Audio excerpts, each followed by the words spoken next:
Okay, folks, our speaker just arrived, and I did say 6:15 sharp, and folks coming in. My name is Rob McCoy. I'm the pastor of Calvary Chapel, and we actually have services on Wednesday nights, but we canceled it because we wanted to make available to the community our sanctuary so that we could host this important event. Our desire is that our community would be informed on what is probably one of the most important issues facing our children today. And when Tony Doles came to me and asked if we could use the sanctuary, I said, absolutely yes. So I want to thank all of you for coming out tonight. They asked me to do the invocation. That just means to invoke the Spirit of the Lord, to invoke the presence of God. You do that by prayer. But I would say this, invocating also a spirit of civility, kindness. This is a church.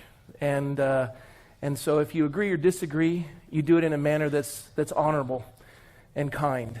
We're a community. And that's why we do what we do. We're going to hold each other accountable, spend some time together. This is our community, and we want it to be the best community around.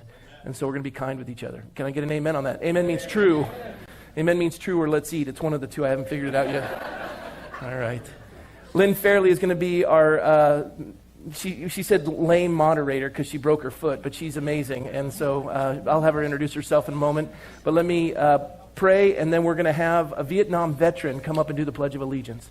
And I like this guy a lot. His name's Nick Ochoa, but let's pray. Lord, we thank you for these men and this lady coming together to inform us and give us wisdom on how to proceed with something that will affect our children. And Lord, we're accountable to you for how we raise our kids, and they've been entrusted to us. And so, Lord, we thank you for these folks that are giving us an insight into what Common Core is all about. I pray that our community would be well-educated, well-versed, and they would understand, and we would proceed with wisdom. And so, Lord, we ask your blessing on this night. Thank you for the folks who've come. I pray that they just enjoy a wonderful evening. And, Lord, we do invoke your spirit of peace. You're the Prince of Peace. And we just pray that upon this room tonight, that it would just fall in such a wonderful way, that there'd be civility and kindness. And so, Lord, we thank you. Bless these men. Give them clarity of thought to be able to communicate. And, Lord, give us ears to hear and that we'd apply these things. And so we thank you in Jesus' name. Amen. Ladies and gentlemen, a member of our congregation, his name's Nick Ochoa, Vietnam veteran. Lead us in the Pledge of Allegiance. Please stand. Flag's over here. Hand on your heart. You're up, buddy. I pledge allegiance to our flag of the United States of America and to the republic for which it stands, one nation, under God, indivisible, with liberty and justice for all. Please put your cell phones on silent. No interruptions. If your cell phone goes off and it disturbs, there's all the seats are wired. You'll be electrocuted. I'm kidding. All right. Ladies and gentlemen, this is Lynn Fairley, and she is going to be our moderator. Let's welcome her. Thank you very much. I'm Lynn Fairley. Some of you know me from my radio show on KBTA, News Talk Radio here in the area. It's my great pleasure to be here this evening. Are there any community leaders in the audience that we're unaware of? Anybody we need to? No? All right. Okay.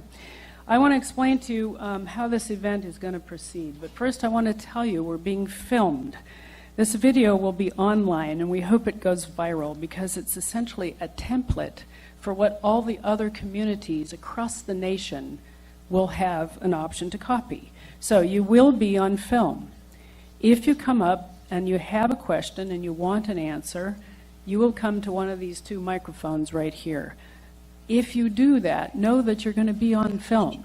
You will have to sign a release, and you would do that back toward the sound booth there with a gentleman by the name of Tony who will take your release. If you do not want to be on film, I regret you won't be able to approach the microphones and ask a question. But you will be on YouTube, perhaps the website, if you do come up. And you'll just be showing your support to the rest of the nation if you do that. Okay. We also have registration forms, lots of forms, as a matter of fact. The whole reason you're here is because of the forms. So make sure you turn all those registration forms in at the end of the evening. You're going to hear a lot more about the forms in a few minutes. As well, as you listen to the speakers, since the questions and answer period's at the end, kindly jot down your questions during this lecture, or this meeting as it were, so that you don't forget what they are. Okay? You won't be coming up until the very end, until we tell you when that happens. Okay, I'd like to introduce all the panelists. Dr. Walt Chappell is on my far right. Mr. Brad Dacus in the middle, who just made it here. And Tony Dolce, I think you all know Tony. All right, they're our panelists for this evening. We are starting with, thank you.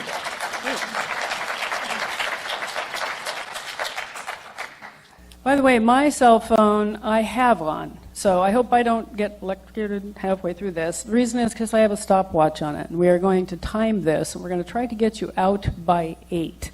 Afterwards, we will have coffee and tea and that sort of thing in the back. I'll tell you about that again a little bit later on. But if my cell phone goes off, don't shoot, because I'm going to be keeping track of the time.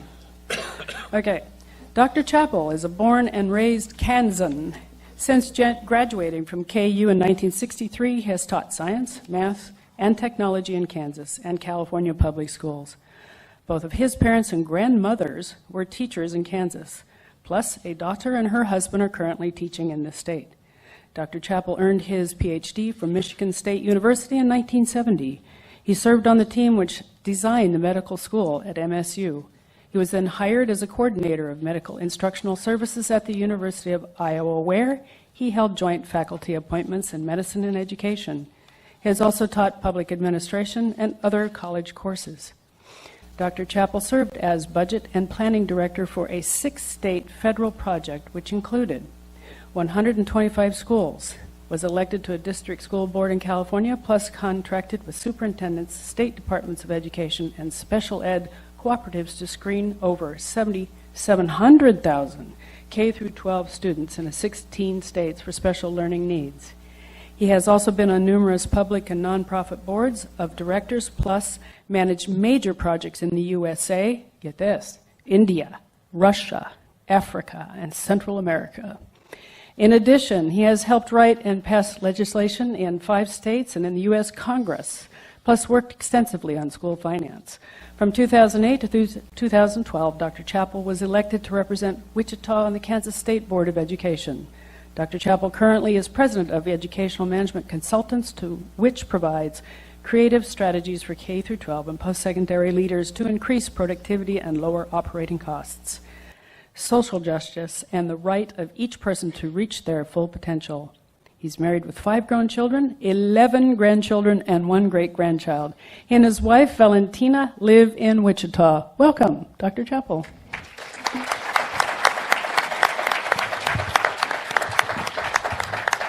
Now, he has a lot to say. He's going to have 15 minutes, and I'm going to keep track of that. And you may go over like a minute or two, but because we got started late, we're going to try and stick to the time frame, okay?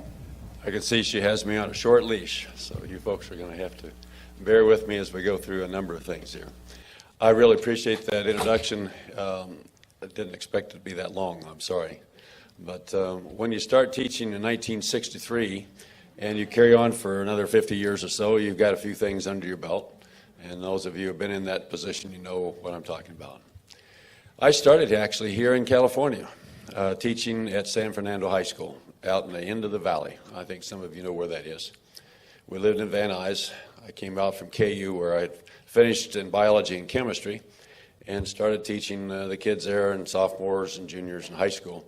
And they didn't want to learn science. They didn't care much about science. They just didn't want to, give me a D and let me get on. You know, we'll just do the promotion thing.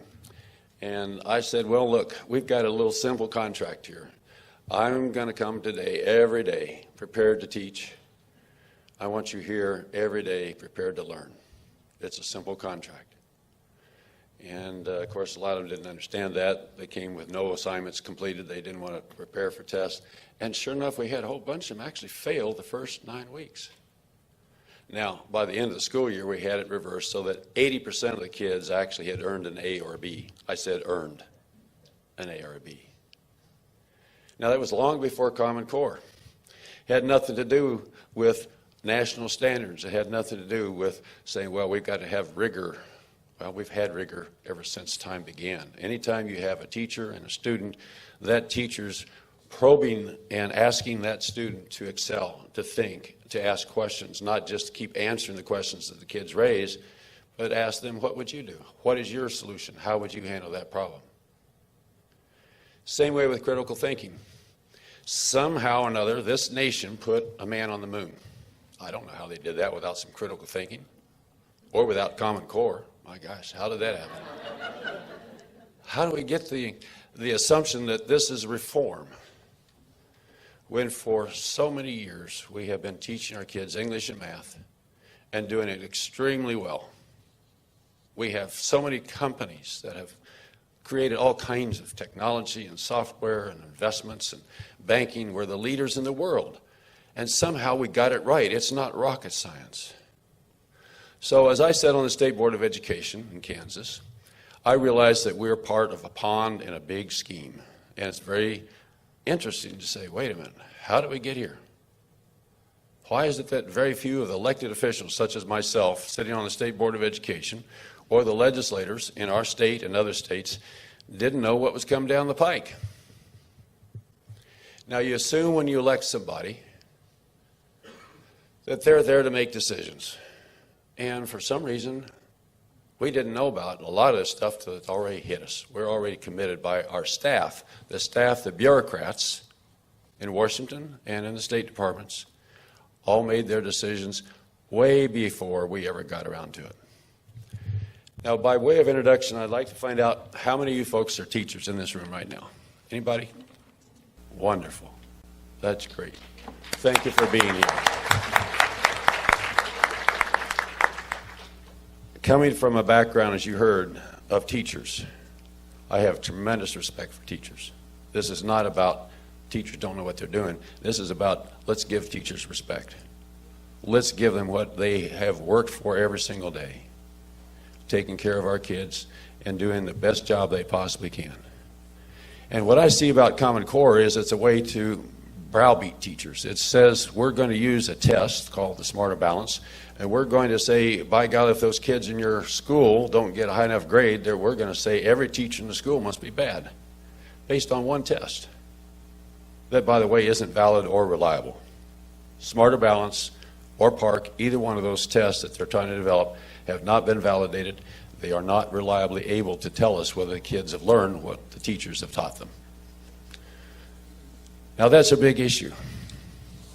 Common Core is not just standards, but it's also the way in which they're asking teachers to teach. They want to tell you how to teach math and how to teach reading. And they're doing that by way of the various vendors, if you will, the publishers of the textbooks and the materials. If they are going to sell you something new, it has to say on the cover 100% aligned to Common Core. Isn't that right? So then the curriculum directors say, well, it must be good. It says it's 100% aligned. We're supposed to implement Common Core, so okay, let's go for this. Let's put this in front of our kids. And there's no evidence that Common Core is able to do a better job of teaching our kids than what we currently had. In California, you have good standards since 1997? In Kansas, we did ours every 7 years.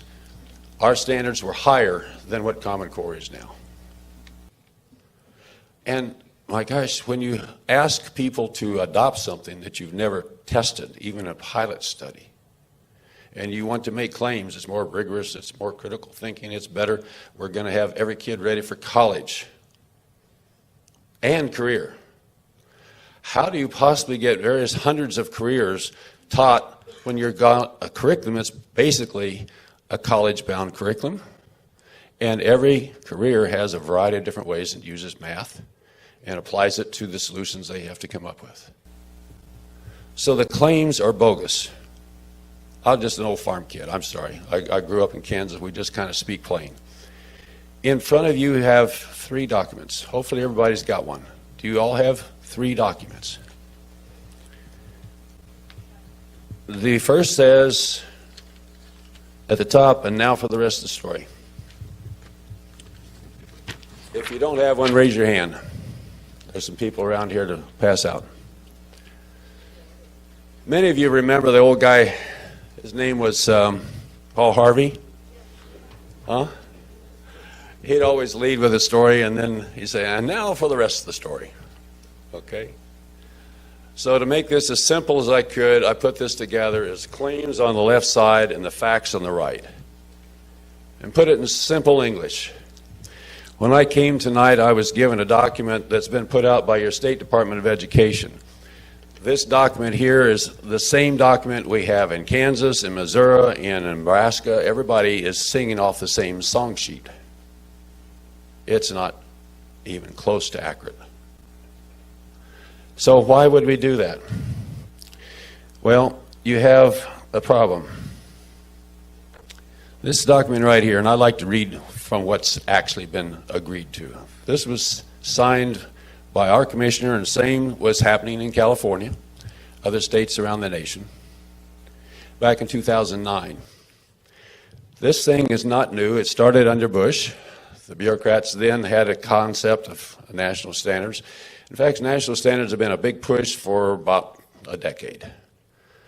And so now that you've got a bunch of folks wanting to have a piece of the $4.3 billion in Race to the Top money, they had the big carrot laid out here and says, okay, if you states want a piece of this apple, we're going to give you a chance to get that bite you want to build up your deficit. Remember that 2008 recession we had?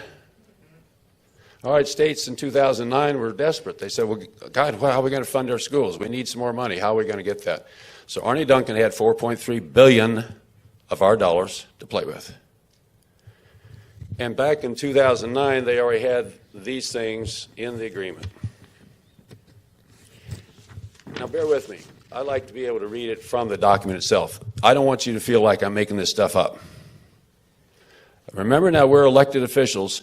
This came to us in a board meeting, and they said, oh, by the way, the governor, in this case the commissioner, had signed a document saying, we're going to cooperate in the development of Common Core standards. Now, our board and every other board in the nation didn't know what that meant.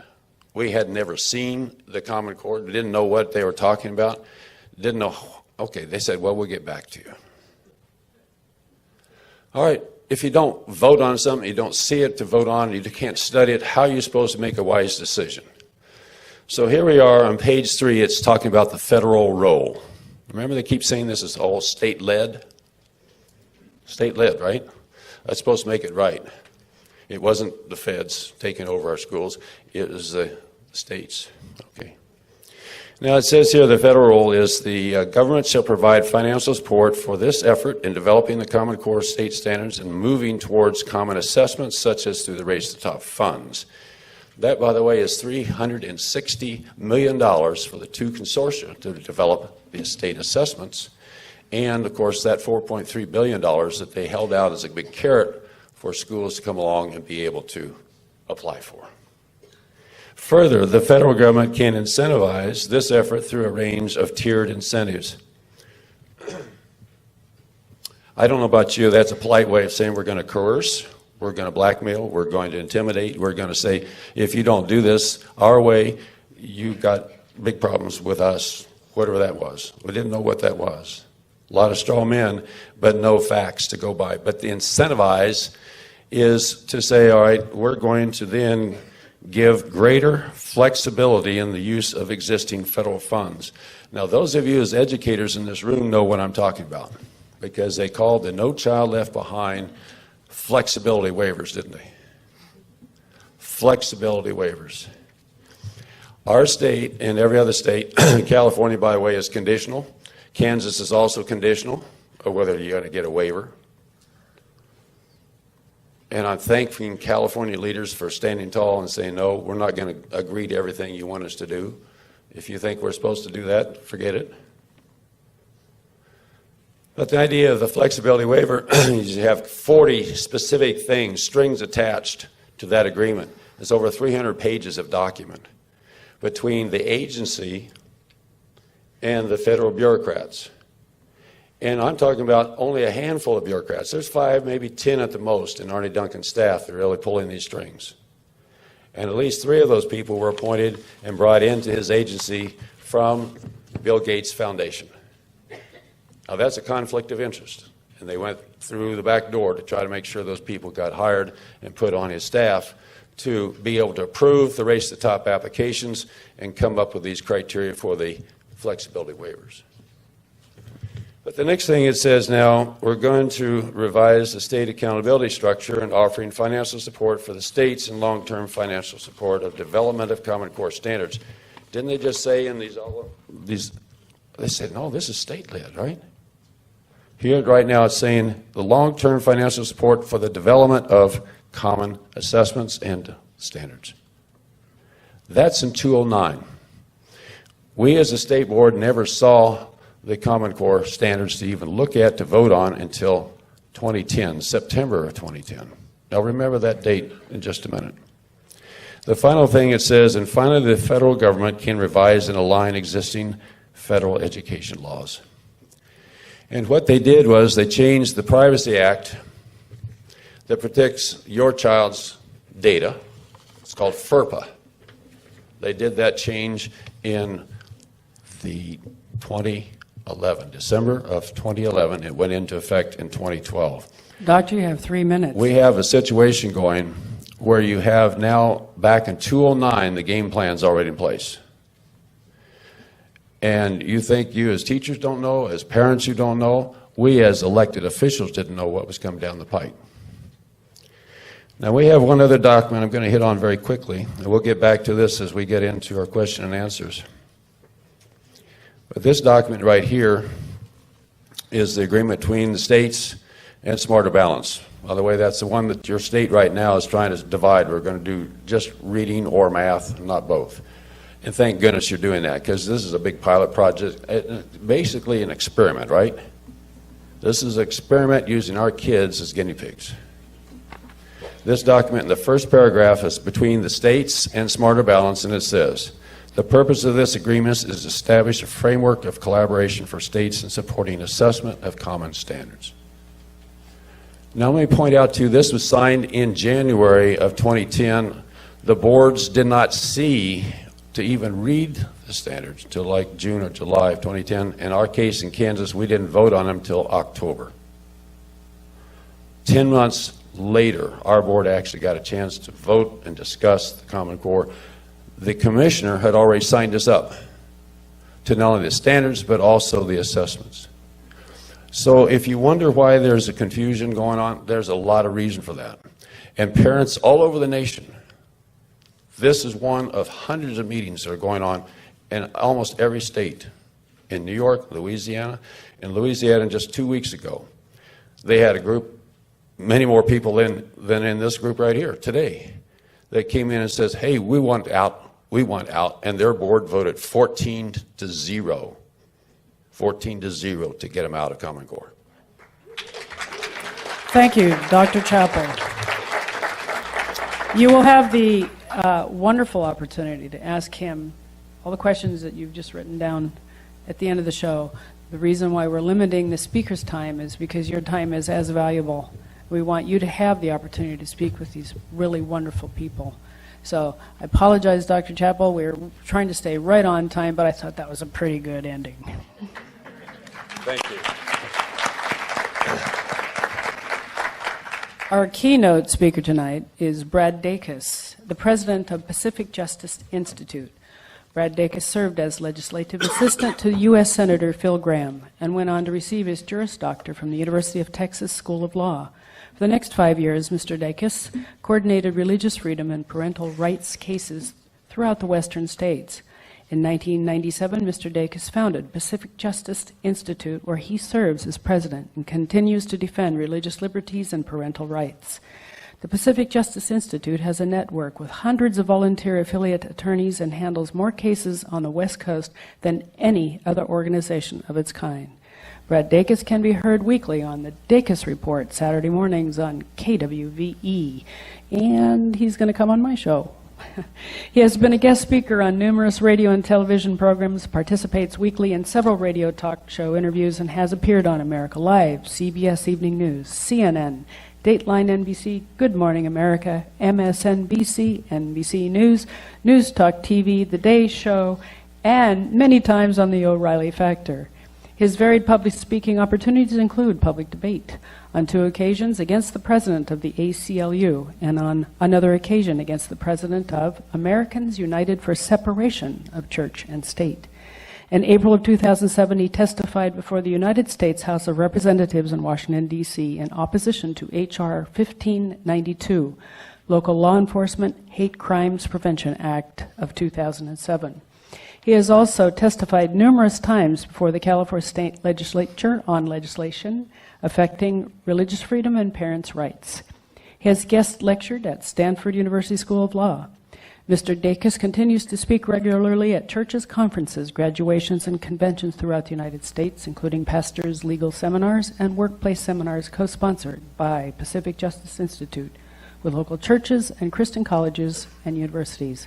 Mr. Dacus was presented an honorary doctorate of religious freedom and family rights degree from California Baptist University in recognition of his commitment to faith and justice and his work protecting parental rights and religious freedom through Pacific Justice Institute.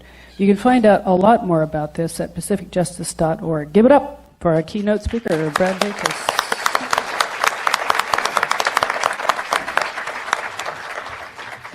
And I want you guys to know that most of that which you read is true, too. So, that's a lawyer joke. Okay. Hey, it's a real pleasure to be here. I want you to know that as an attorney, I want to be very objective. I want to look at it with both eyes open when we look at something critically and try to look at all angles of it. But I also have to be honest with you. I have 2 kids. I know that a lot of parents out there have kids. And not all parents can put their kids up. Hello, okay. I'm trying to think of a way to justify that statement, but I can't. So anyway, parents, because their kids were taken from, anyway. But the bottom line is, and there's more than just the analytics to it. It's a deep concern for the welfare of your kids. I understand that too. And we at Pacific Justice Institute take that to heart. We have 5 offices in California. And as said before, we handle more case matters defending faith, family, and freedom on the West Coast than any other organization of our kind, by God's grace. And we're here to serve you. And so one thing for sure is I don't want anyone to leave here with hesitancies about what you're going to do, what are your rights. If we don't answer it today, if you still have these kind of issues and concerns, just contact us, okay? We do all our work without charge. And so just don't worry about that, all right? And besides that, and we at Pacific Justice Institute, we have a motto in life. Don't get angry, just sue. So, no. Oh, yeah, that's a joke, okay. So just so you know. Over 90% of the matters we do get involved in, we get resolved without litigation. So our goal is not litigation. Our goal is to get things quickly and expeditiously resolved and amended so they don't, whatever it is, doesn't happen again. Now, I want to talk about first as far as Common Core and what it is. It's a major game changer. I read an article, I guess, in the newspaper that affirms that this change in curriculum and this whole process will be the most radical change in public education in decades. So that is, I think, something that is non-debatable. We're looking at major change. And with change comes uncertainties. With change comes risk. With change often comes fear. Well, I think people need to be, a lot of fear comes from lack of knowledge. So the more we learn, the more we know, the more we can address it and decide what we want to do about it individually and collectively in your community. Now, let's focus specifically on data mining. Okay, that's where the government, under the cloak of this program, may exercise the opportunity to, or try to exercise the opportunity to gather information about your family, about your children, about your family's religion, about their perspectives and morals and values, and even assessment of their relationship in the family. Now you're saying, now, this is just hype. This is just mumbo jumbo to try to get people all scared and paranoid. And that's what these organizations do.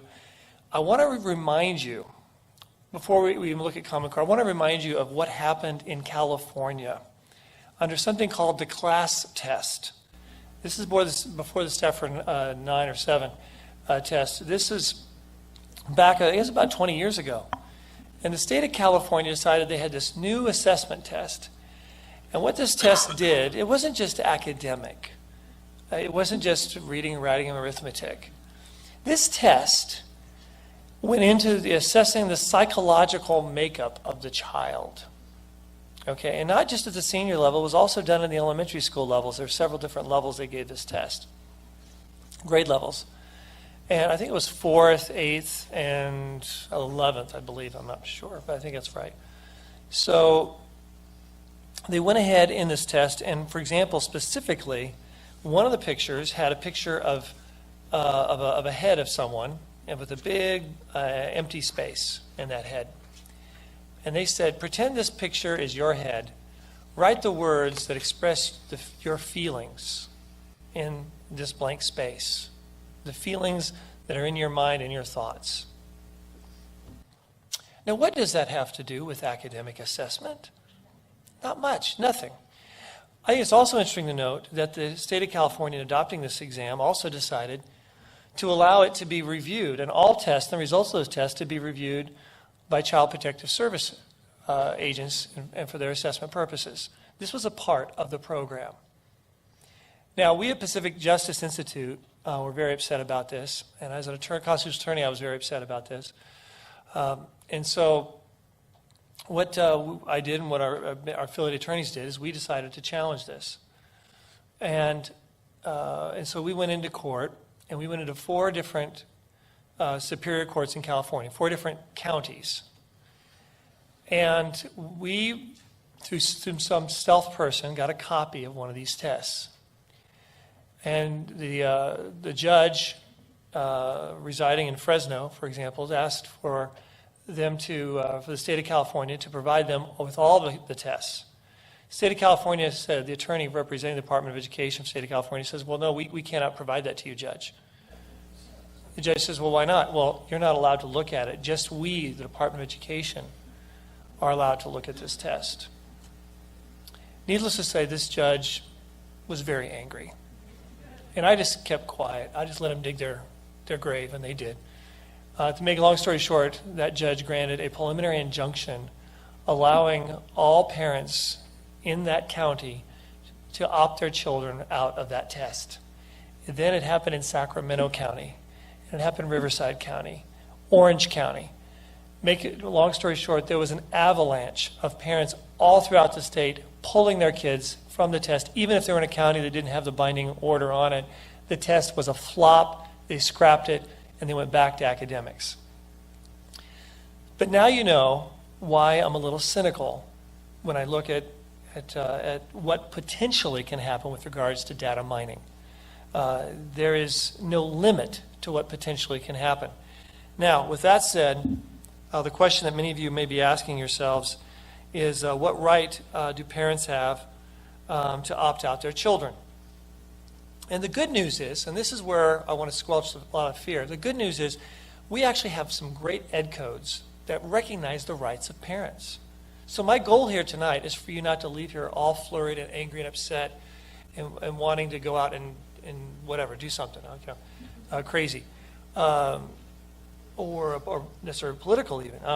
The reality is that should not be your drive, because California Education Code section 60615 says this: notwithstanding any other provision of law, a parent's or guardian's written consent to school officials, written request to school officials to excuse his or her child from any or all parts of the assessments administered pursuant to this chapter shall be granted.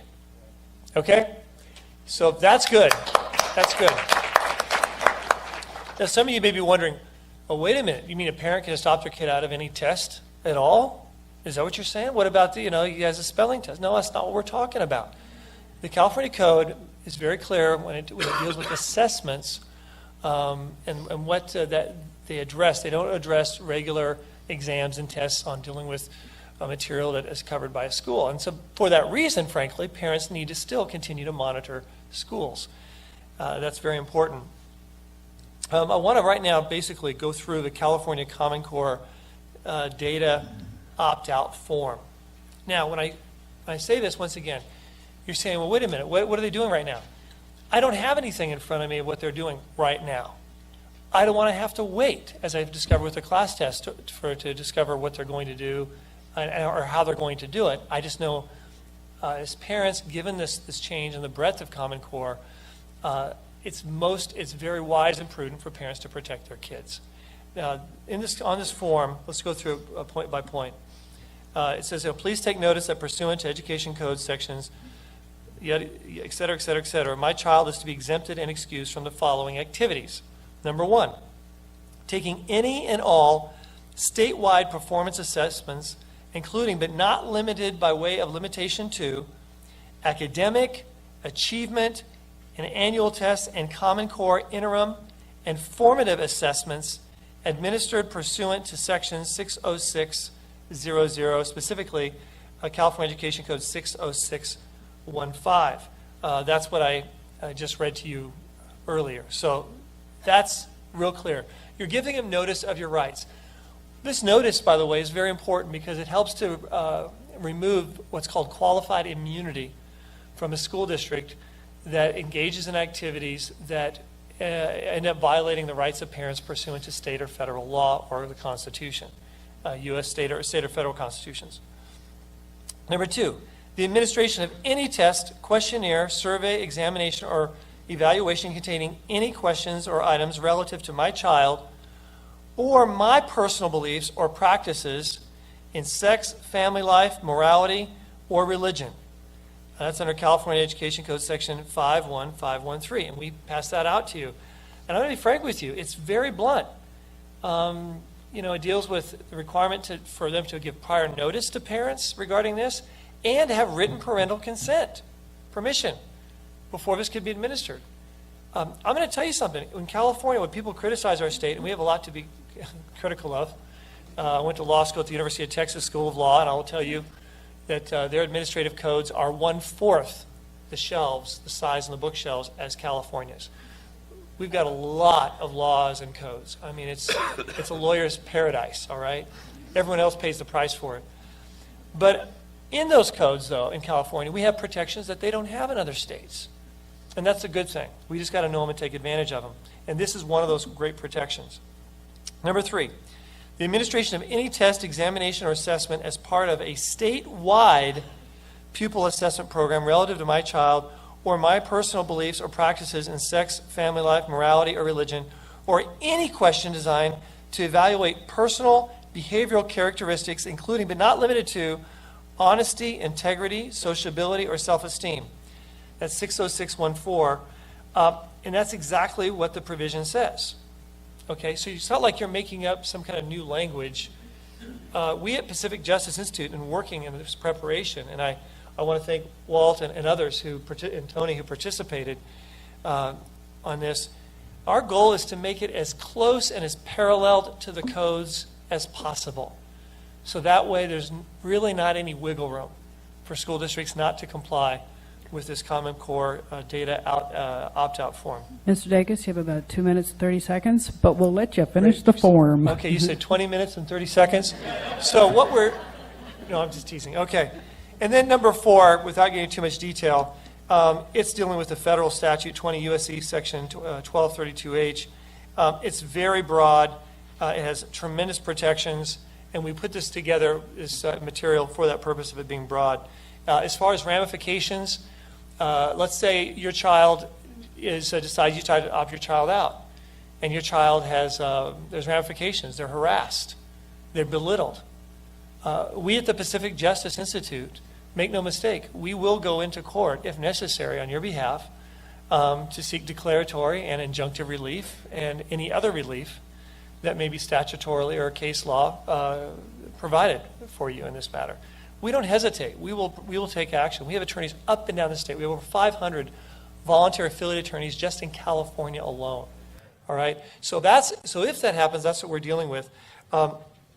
As far as on the schools, should have a keen interest to make sure anything they implement, whether it's through Common Core or not, complies with these codes. And we are more than willing and happy to work with our legal counsel and teachers and administrators in a positive, constructive way to do that. We do it all the time with school board members and superintendents. So we're not, although people talk about our fangs being really big, they're really only about that big, okay? We really like to work constructively, and we have Q&A time, so we'll talk about that later on. But the bottom line is, do not be afraid, be educated, and act accordingly. So, thank you.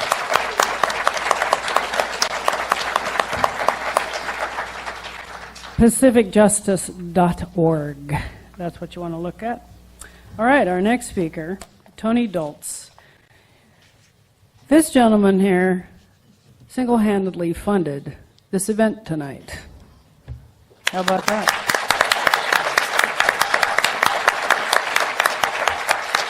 He is a co-founder and executive director of the Concerned Parents of Conejo Valley, a group of parents and teachers who are passionately involved in public education and private school and homeschool options for parents in the Conejo Valley. What binds Mr. Doltz and the other members of the CPCV is their common beliefs in excellence in education, individual freedom, parental rights, and local control of schools. Mr. Doltz was born in Cuba. His family fled tyranny and central planning of every aspect of human beings' life in his homeland, and is now a naturalized U.S. citizen. He has vowed never to allow the children of our generation to suffer the same fate. Mr. Doltz, who has been a candidate for the school board, is married, has 2 children in public schools, a son 12 who attends Los Cerritos Middle School, and an 8-year-old daughter that attends Weathersfield Elementary. Tony Doltz is a partner with his wife in a Thousand Oaks online business that sells homeopathic remedies and natural skin and hair products worldwide. He holds a master's in business administration and would like to tell you a few things. Tony Doltz.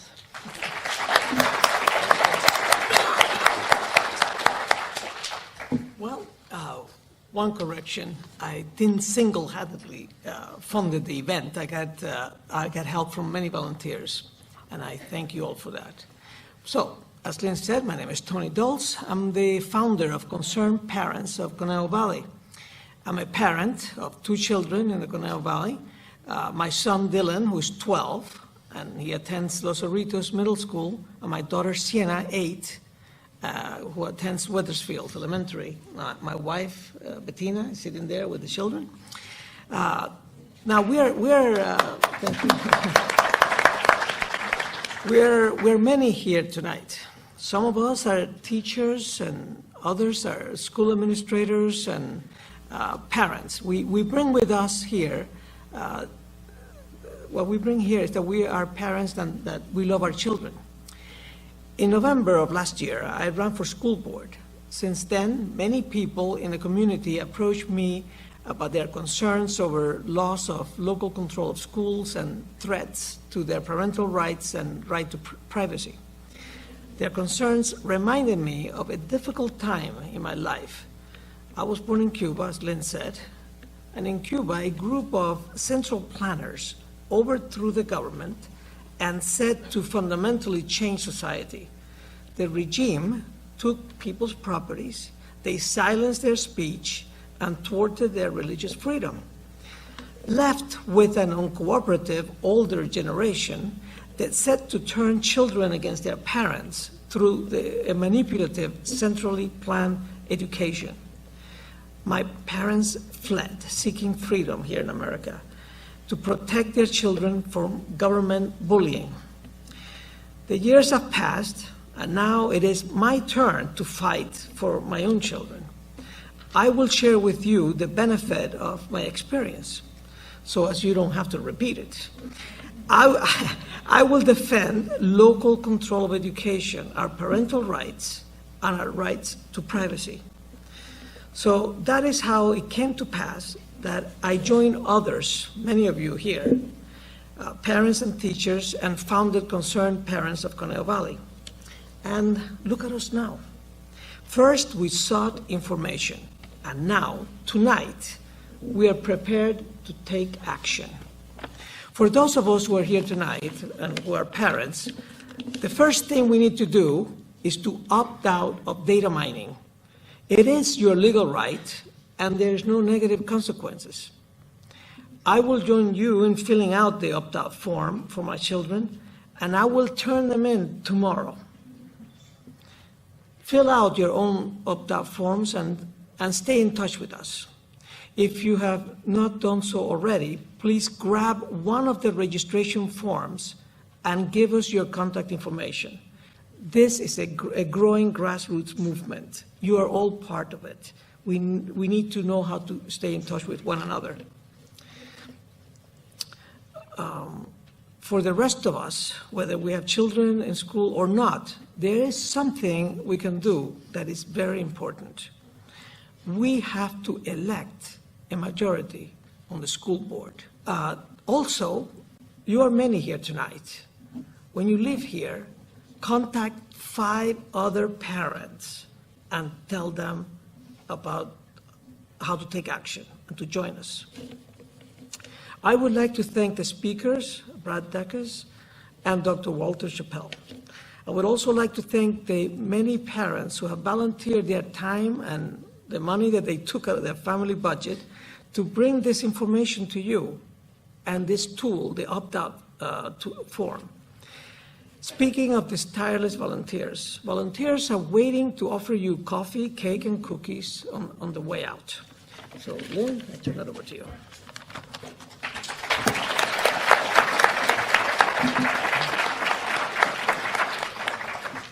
Now, okay, remember, we're being filmed. This is going viral because you're going to share it, right? You're part of a grassroots movement. It's pretty exciting when you think about it. It's nationwide, right? So you will have to sign a release if you come up to the microphone on either side of the aisle. Start making an orderly, civilized line on both sides kindly. And we will call you one at a time. I'll alternate microphones like this unless we just have a few. All right, we'll alternate microphones.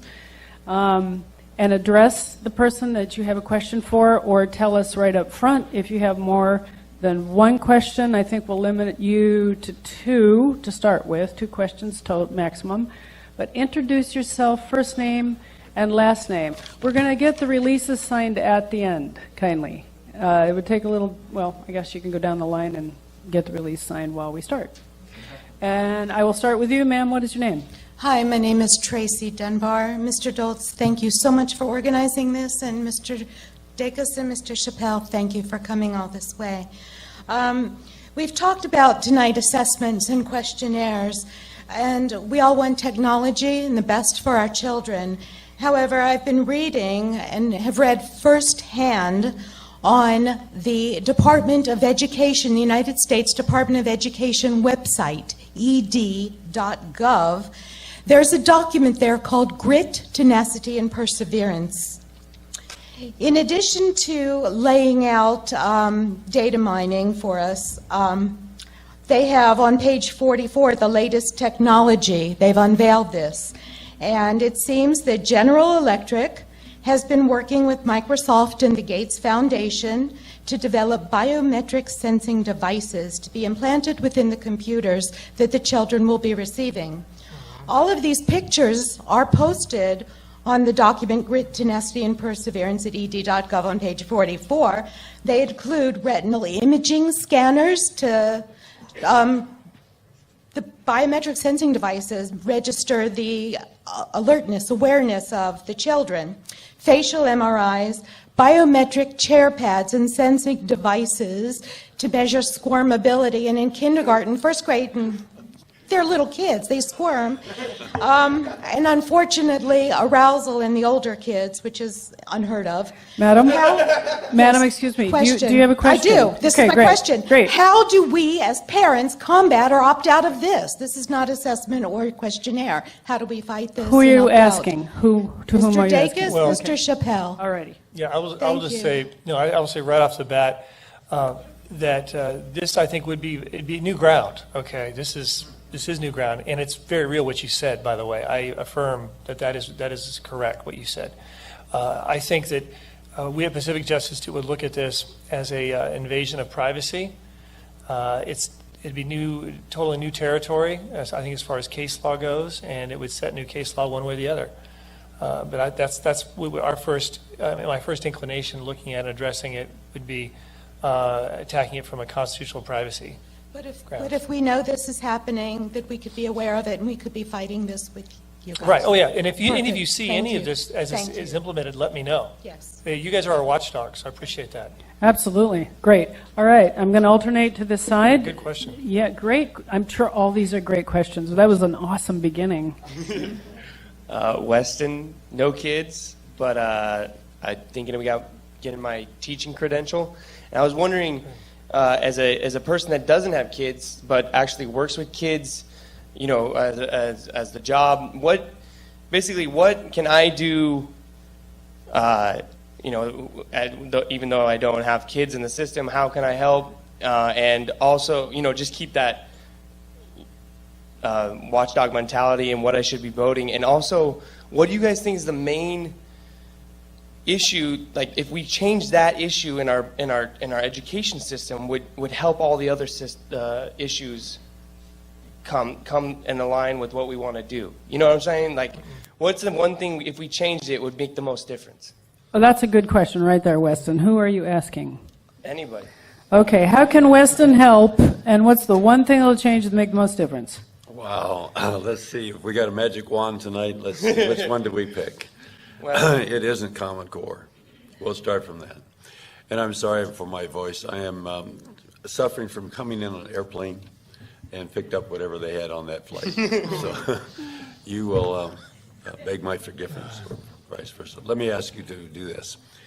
We have so many things that have to do with changing the way this nation teaches children, particularly the ones at risk of failure, that we should be doing, that we're taking all the oxygen out of the air with Common Core, with all the testing at the end of the year, all the browbeating of teachers, all the claims that the schools are failing. It's nonsense. But until we stop the Common Core, we're in a real pickle because we don't have the opportunity to really get down to more parental involvement, for example. Giving kids a chance to learn some career and tech ed skills before they graduate so they have employable skills. They don't need to go on to high-paid colleges with high tuition and so forth to be able to get a job.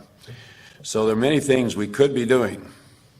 But this lady's comments about the idea of taking metrics of our eyes and our hands and whether we fidget in the seat, that is off in the bushes quite a ways. I don't know it's ever going to happen, hopefully never, but I do know that there is what's called the National Education Data Model. I'm going to use this opportunity to get to that for just a second because some of you need to know that in 2010, the bureaucrats in Washington did come up with a model they want for every state to collect data. And California has a longitudinal database, everybody else does. It's been funded by the federal government. It's from preschool for 20 years of a student's life. why do they need that? Why do they want that? That's the question. Who has any right to that at the state level or the federal level? So in answer to your question, what can you do? What can any of us do?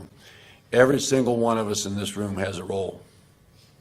As a parent, as a grandparent, as a teacher, as an administrator, we have all got the responsibilities to take action.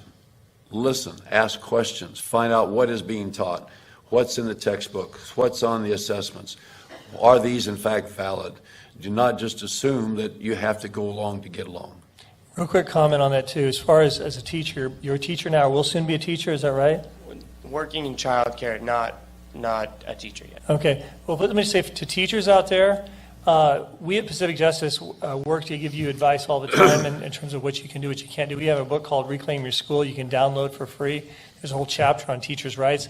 But one thing I encourage teachers to do, contact us, have these issues. They say, I've been told I have to do this. I've got this new thing I've got to do. What do I do? One of the most important things is to take advantage of your opportunity to let parents know, not just in a very objective manner. You can contact us. We'll help you with some of the wording. But to let parents know of the kids in your school so that they're aware of these of what's taking place and so that they can then take their own action and seek their own assistance. That's really important. You as a teacher have that right to communicate in a manner objectively constructively with the parents regarding what's going on, curriculum, books, movies, or whatever. Thank you. Weston, go on, be a teacher, share the video, make it go viral. You can do that too. All right.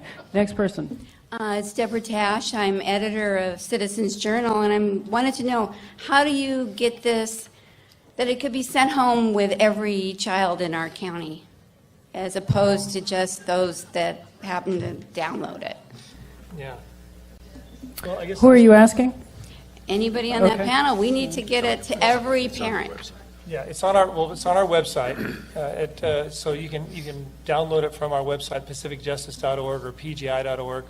But these kind of decisions are really up to the school board. School boards are protected to give notices to parents, provide opt-out material to parents.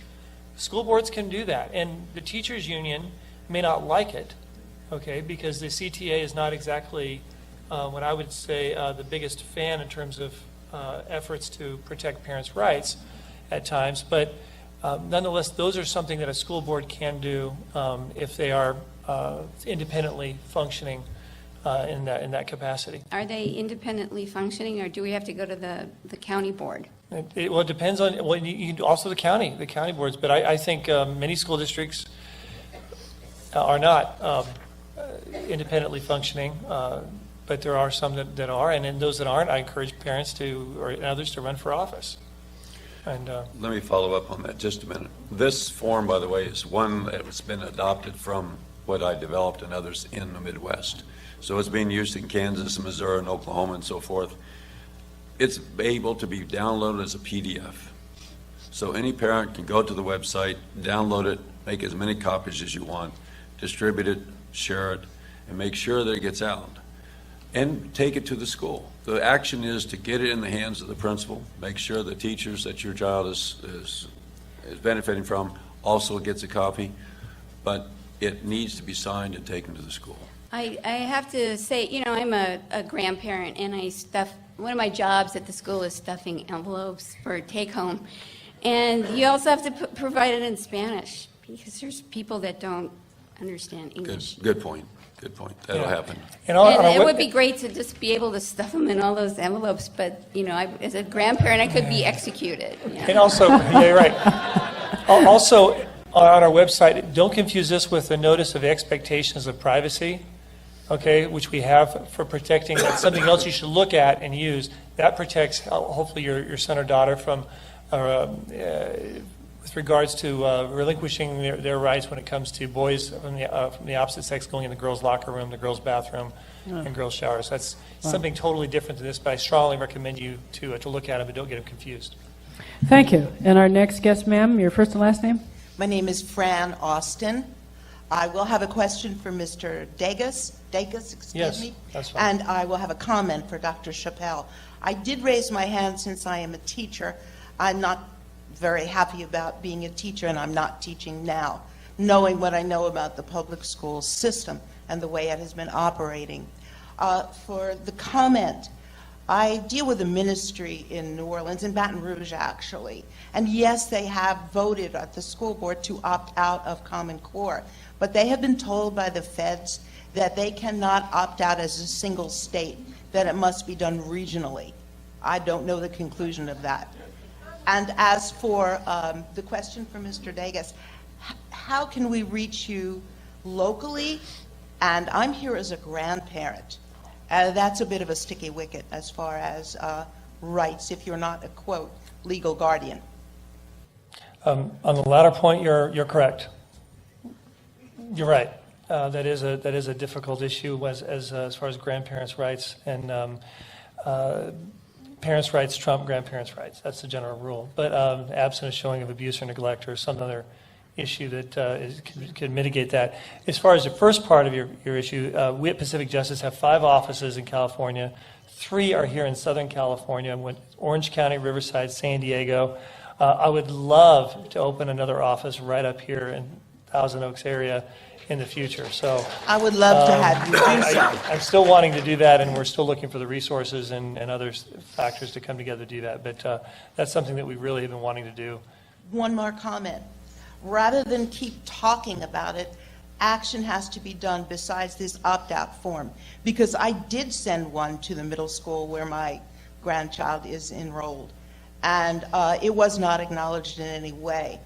I think that we have to do not just an opt-out, but a stay-out for at least one day to let the schools know that their superintendent, who was on the dais at the last meeting and who said, I make the rules, allow me to break them, and we all have that on video, needs to be called to account.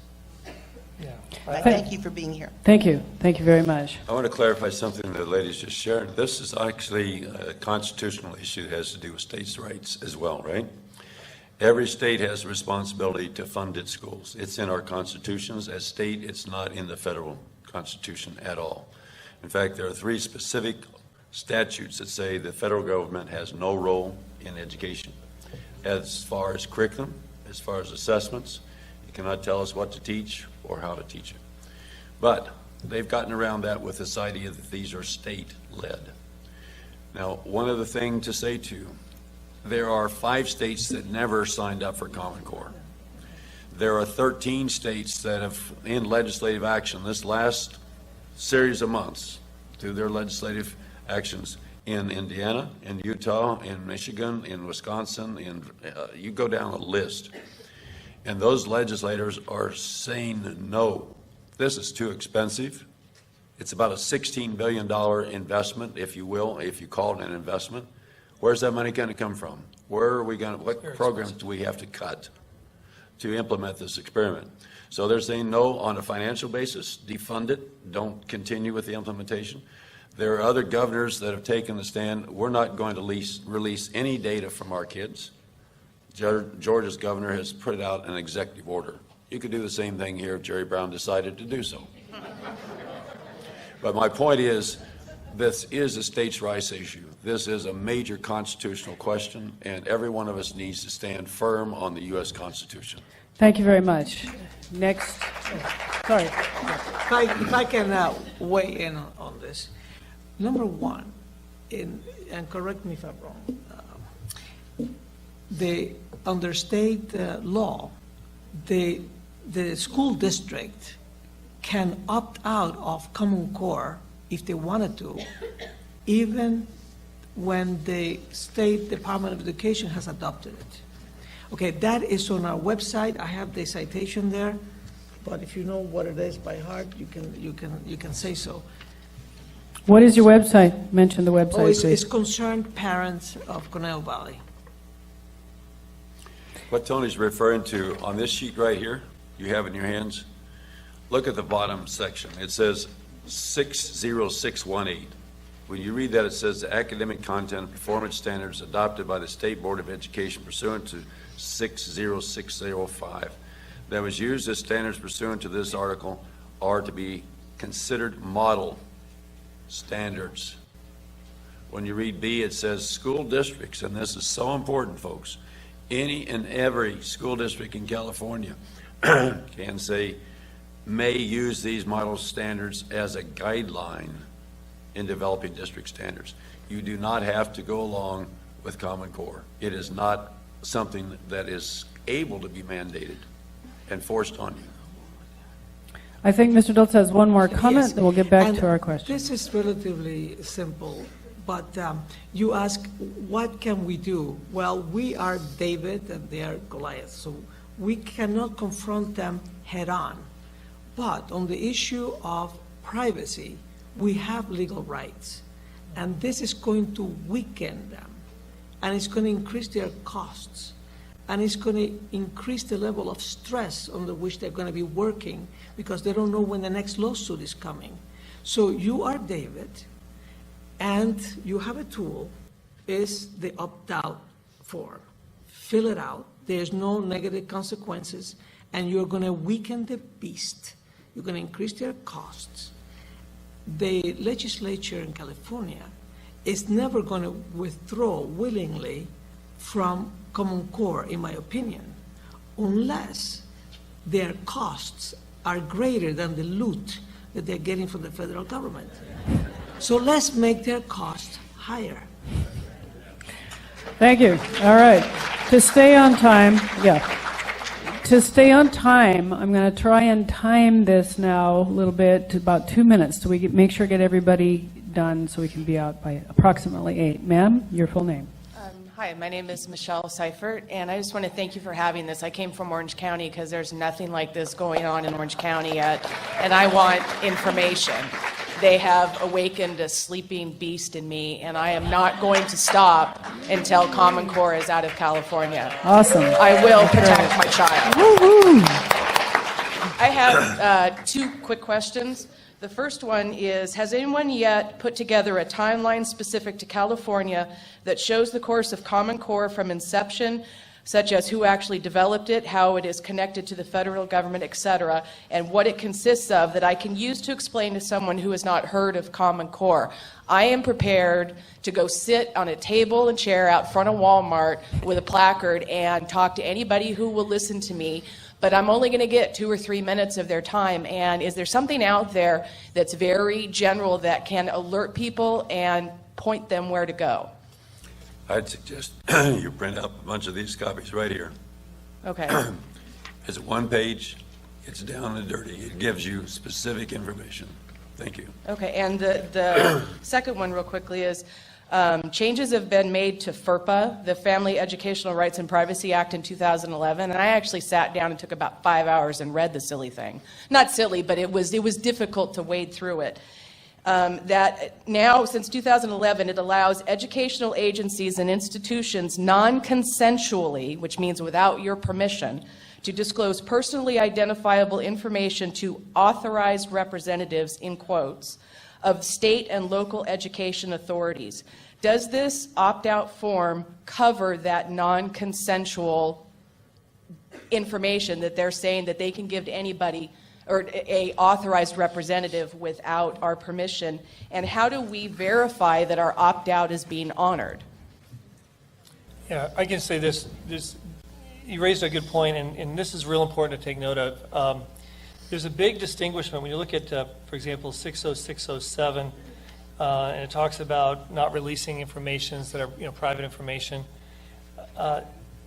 That is limited, I believe, from a legal perspective, I believe, to information that is disclosed revealing the individual. For example, though, if the results of a test are sent and revealed in a macro sense that does not identify the person, I think, frankly, that could be very difficult statutorily to challenge because it doesn't reveal the information of the actual individuals. But I think that's going to be very problematic as government continues to expand its systems, as you will. I think that the trueness and of that anonymity will be subject and challenged and breached. From what I've been reading, that with the way that the Common Core data mining is structured, that our child receives a personal identification number. Right. The teacher also receives a personal identification number. And while they may not be revealing our child's name in the data that they're passing along, the fact that they're collecting so many different data points allows for the opportunity, given somebody that knows how to construct a proper database, can actually put together who your child is based on that information, and that they're collecting, I think I saw a statistic, hundreds of points of information about our children, and it takes only 7 for them to be able to personally identify our child. Right. And that's what I'm talking about. As the technology increases and this information, it becomes more and more problematic, and I think that's something that we have to keep our eyes open for. You're absolutely right. And as we have to be looking for the breach, and then to move on that breach. So do we just have to, Madam? very quickly, and then I'll sit down. Do we then just ask for requests from our school district to provide us with any requests that have been made for information about our child? Is that how we follow up on it? I think that's a very good thing to do. Yeah. In fact, that's to be sure and take a look, by the way, of the other sheet that was prepared. You did a good job on this. It's instructions and information about using the California Common Core data opt-out form, and that's one of the points that they cover is to do that kind of review. Thank you very much. I can see out in Walmart. Okay, so remember, try to limit it to 2 questions so everybody gets a shot. And your Can full you hear name? me? I'm short. Elke Breckenye, hi. I am the parent that brought you this form. My children go to Santa Rosa School in Pleasant Valley District, and I only have a first grader there right now, and I have a future kindergartner up and coming. And when I got this form, you know, they make it look all, you know, rosy and shiny, that this looks great. We're evolving with the standards, and they claim that they're enhancing up to 15% of standards in math and 18% or 8% in English because of this curriculum. And the standards, they claim that they're not telling teachers what or how to teach. So what's your They're not question? telling them what or how to teach. How are they changing anything to enhance standards? I mean, it's so double-sided. What exactly is enhancing these scores if they're not telling them what and how to teach? Isn't that what this was about? Right? I'm just confused. So what is involved in the curriculum that makes it so great? Yeah, what you have to do is the old phrase, where's the beef? Yeah. Well, I want to Where's see, the where's beef? the meat? The meat and This potatoes is of all this. nice, rosy. Yes, it is. phrasing It's great. that's It in looks every beautiful. state. Everybody should read this. It's great. Yeah, I can at least say you're But I right. think it's all just, you know. There's no data, there's no evidence that this is actually going to work. Exactly. We have no research to verify it. So Yeah. do you know what's in it? Yeah, let me just comment real quickly on this Okay. too, specifically as applied. Where I go to church, there's 4 teachers, okay? 2 are public school teachers, 1 elementary, 1 high school, 2 private school teachers. And the one who's a public high school teacher, he says it's very different. They're already actually using it and implementing it. This is in Orange County. He loves it, by the way. I hear all teachers love it. He loves it as far as it's mathematics, because they get into groups and they work it through and they ask peer review, questions, and they're working it through.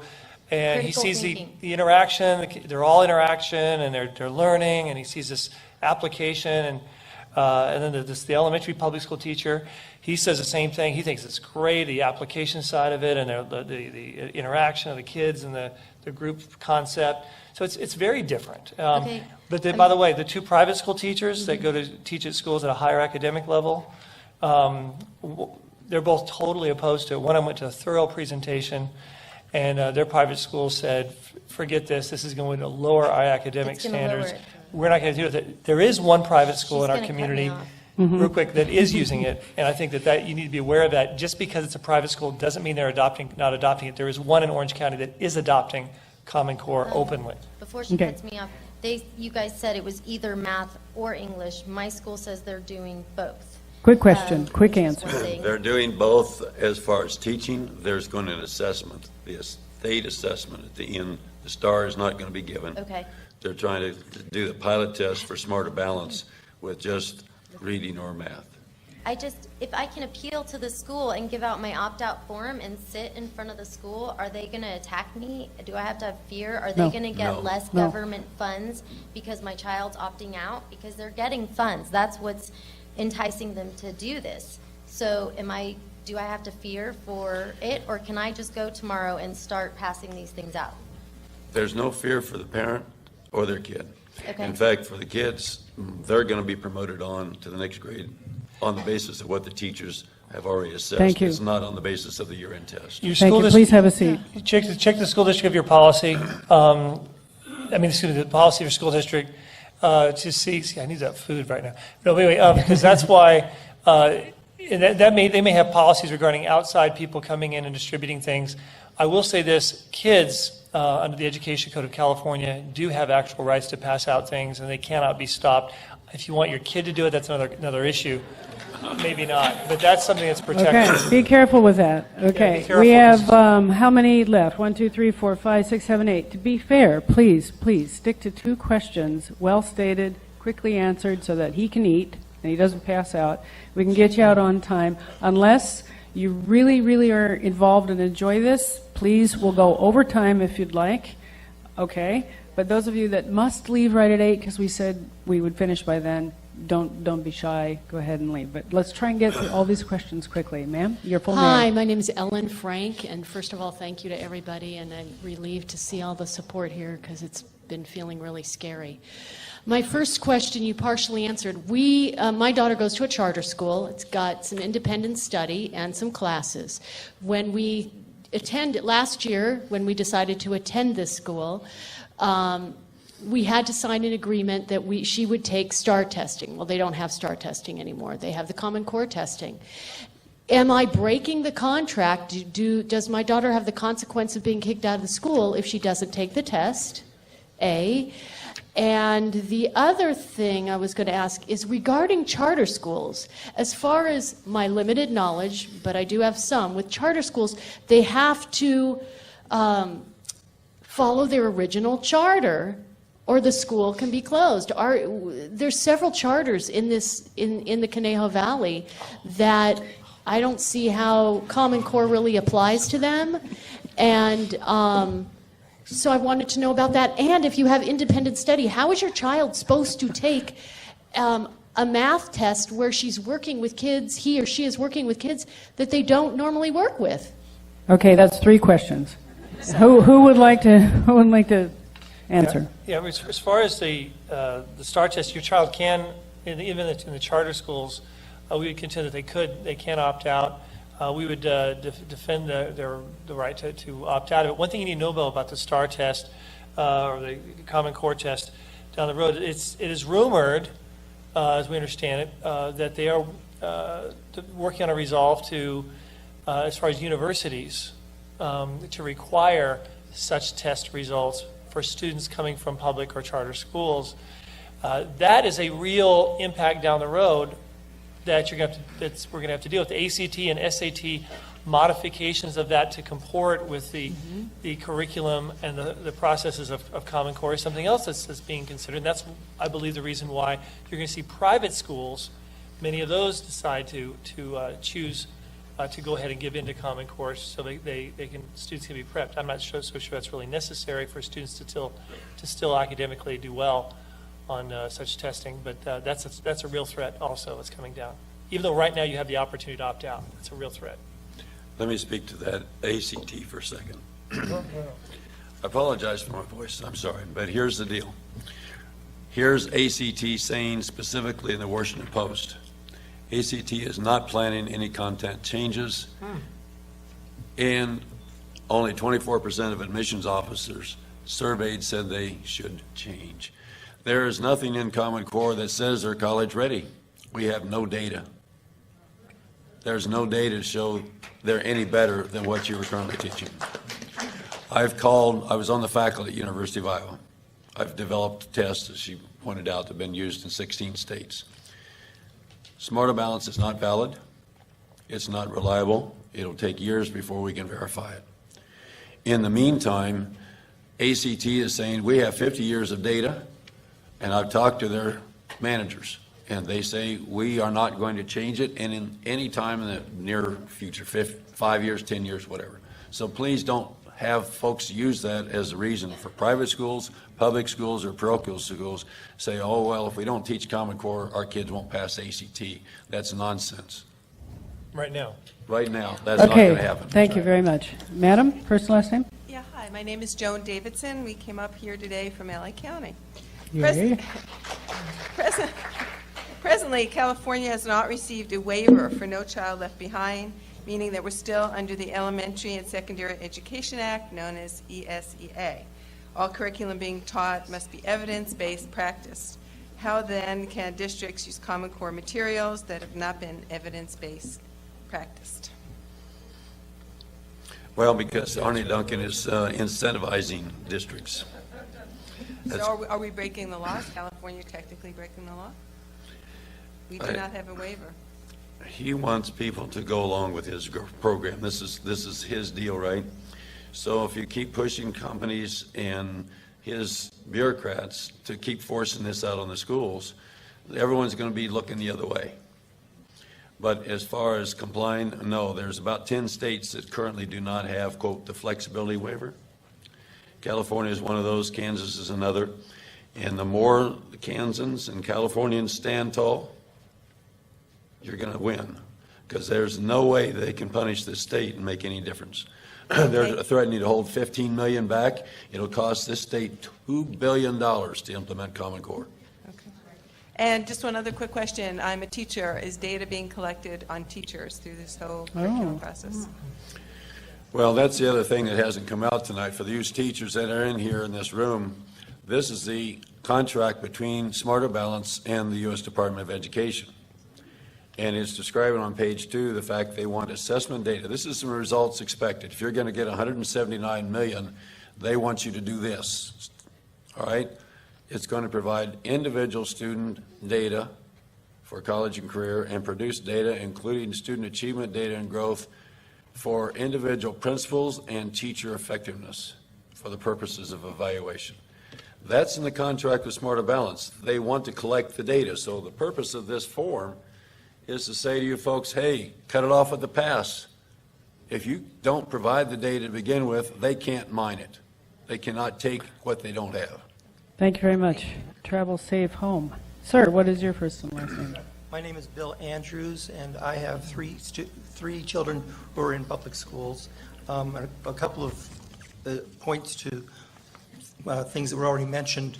There was a Florida elementary school where retina scans were done without parents' knowledge. So if you, What school was this? it was in Florida. In Florida. I saw it on the Blaze, so you might just do some checking there. Thank you. Also with the SAT, the president of the SAT was actually part of the board that developed, the new president of the SAT with the College Board came from Common Core, from the development. Yeah, and he's made a bunch of claims, but so far he hasn't got any powder in his musket. Okay? Okay. It'll take 5 to 10 years before they can make any changes that anyone's going to buy. Okay. Did you have another question? Yes, I have a specific question. Okay. Okay, so on Friday, my divorce was finalized. So now Sorry. I have me too. It's not that's what I signed up for. So the form as parents and parents. So if I want to opt out and my ex says, no, I don't want to opt out, how does this work? That's a good question. Next question. Yeah, I think, well, it's generally the person, there's usually one parent that has help me, I'm not a family law guy. Primary. The primary. Right, so I wasn't in this, I had no idea I was coming to this until after I signed the agreement. But there was joint custody, and I said, no, I'm not signing, I said, I want joint custody. I don't want a primary parent. Mm-hmm. We're both going into this. So it's 50-50. Mm-hmm. But her lawyer was saying, oh, it's just a situation where if there's an emergency situation at the school, they need to know who to call first. And so that's the only reason why you would have a primary. But You stand tough. Yeah, that's a good question. I don't have the answer, and it's something we will. could you talk to one of your staff and maybe work this out? Actually, seriously, we will be happy to Yes. research that, because Contact that's me. an answer I should know. So that's a good question. Thank you. Thanks for Do asking. you remember Appreciate it. the website? Please announce your It's website again. pacificjustice.org or Right, PGI.org. it's on the back of one of your forms. He Yeah. will By the way, help you. fill out those sign-up sheets, everyone, because we're going to be keeping you guys updated with information that we're doing, as well as this organization as well. Okay, Bill- Tony has a Yeah, comment for you, sir? Bill, Yeah. on your registration form, write out that you want an answer on that. Okay. Oh, that's great. Thank Okay, you. good. Madam, full name, please? Hi, my name's Amber Talbot. I don't know about all you, but I just want to make sure that I'm understanding all this. So when we signed this California Common Core data opt-out form, does that mean that they will not be taking the test that is coming at the end of the year? Because I know my daughter's school is starting that test this year. You have the assessment test, achievement test, right? Yeah, so That it means means that that they will not be. well, that means that they should not be Okay. taking that test. But- And you need to, let me say this, you need to follow up with the school, because whether it's deliberate or accidental, although I've seen a lot of accidentals happening at one time in certain schools or school districts, so sometimes what's accidental, a lot of it may not be. But follow up with them as it gets close to the test. Make sure you talk to the teacher. Make sure you talk to them, and make sure that they respect that. And also, I encourage you to even send a reminder via certified mail if necessary, if you have any suspect at all as to whether they're going to comply with your request, to go ahead and do that prior to the exam. And my second question is that if they don't take that test because of the STAR testing last year, my daughter got put in a GATE class. So if she doesn't take this test this year, how are they going to be able to place her next year for her classes that she takes? They'll do that on the basis of what the classroom teachers have been assessing the whole year. Okay. They give monthly or weekly exams, and they'll know what that child has learned. Okay. Thank you very much. Thank you. STAR test? No? Smarter Balance. Oh, sorry. Smarter Balance is part of the two consortia. They're trying to come up with some way to evaluate our kids, using computers, by the way, to determine whether or not the kid can write or speak or listen. And it's not going to work. They can't get there from here. Madam, your first and last name? My name is Catherine Nolan. I have a daughter in the second grade here in CVUSD. And when I drop my daughter off at school in the morning, I have no idea what she does there during the day. I don't know what books they're using in the classroom, and really I have no idea. So how do I know that data is not being collected and tests aren't being given? I mean, how the school doesn't tell parents when they're doing things or what they're doing to our kids. So how can I know what they're doing and when? And the other part of that is that I've reviewed my daughter's school records, and there's nothing in there. There's no data except notes that I've put in there and copies of her grades. There's nothing in there at all. You know, that's why this forum is broad enough to cover a number of different surveys. I know there's a school district here in California just last week was trying to get a bunch of parents to sign a consent form so they can do a survey on their kids. And the questions they're asking are ridiculous. They don't have any right for that information. So with the parent filling out this form and saying, no, you can't do that, you cannot give my kid that survey, that puts that school district on notice. So if your kid comes home and says, hey, mommy, I just did such and such, and you say, what? And then you go back and ask, what form did they fill out? Then you call Pacific Justice Institute. There you go. But my daughter's so young, she's only in second grade, and she doesn't know what they give her things to do that she fills out all the time. How would I know? The other thing that you're having to face as parents out here is these iPads. There's a big push right now in LA, for example, Oxnard, others. They want to say, here's a free iPad. You know, we're going to go one for one. And the problem, of course, is that those IP addresses on those are all tied to Pearson. As soon as a kid logs on any given day, the data is going directly to New York, where their data is in their servers.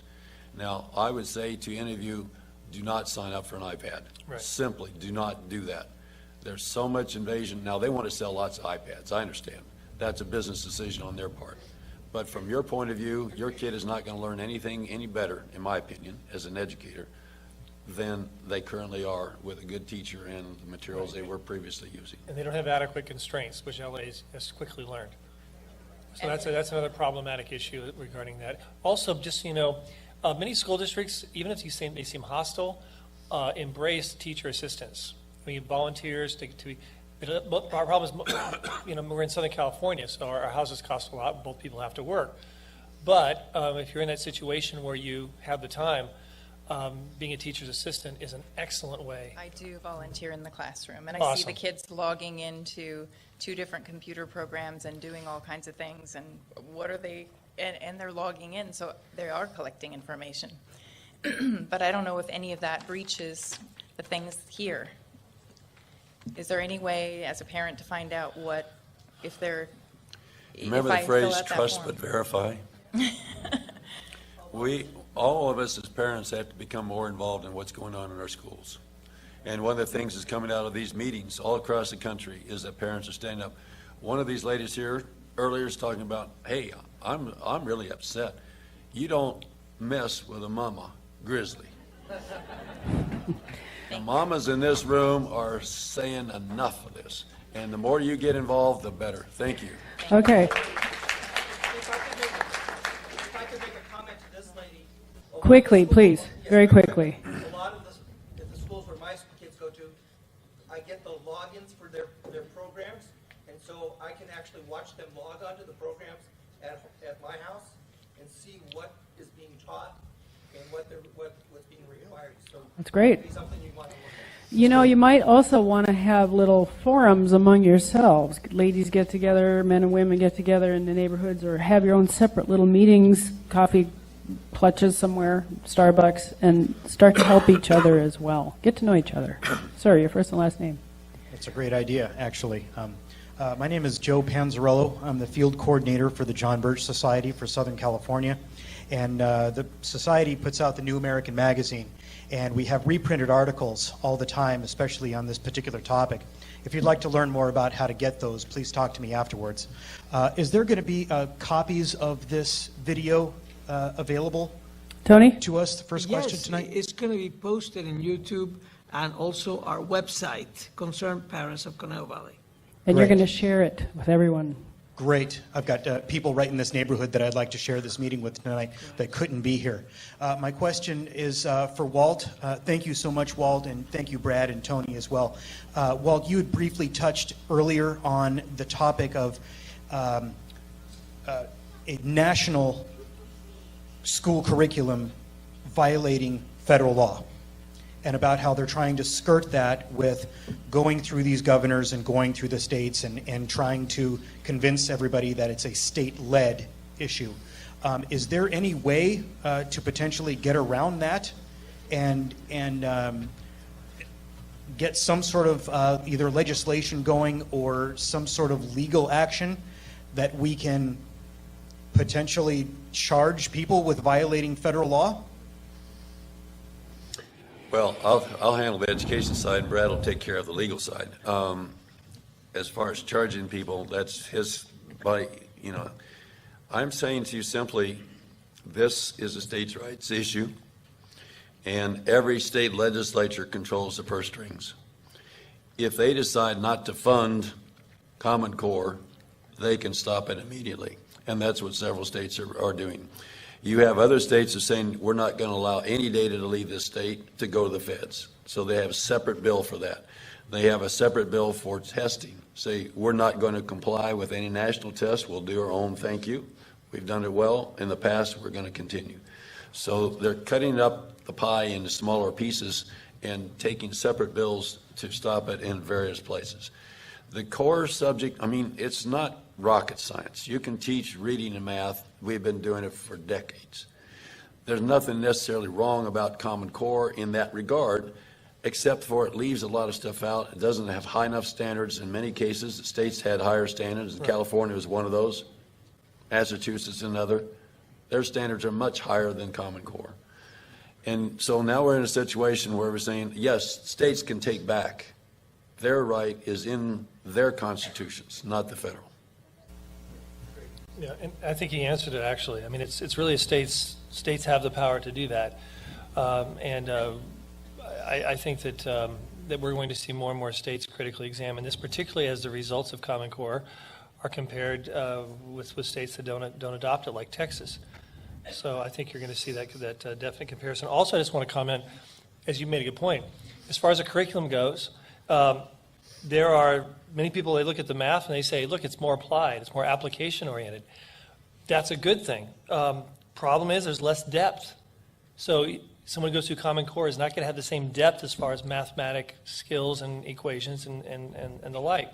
And then as far as on literature, you say, well, it has a lot more nonfiction literature, teaching more critical thinking. Well, disadvantage, number one, that's less classical literature. And number two, the critical thinking they're teaching may not be the critical thinking with the philosophy that I want my children to be engaging in. So there is on the substance of it, there is debate.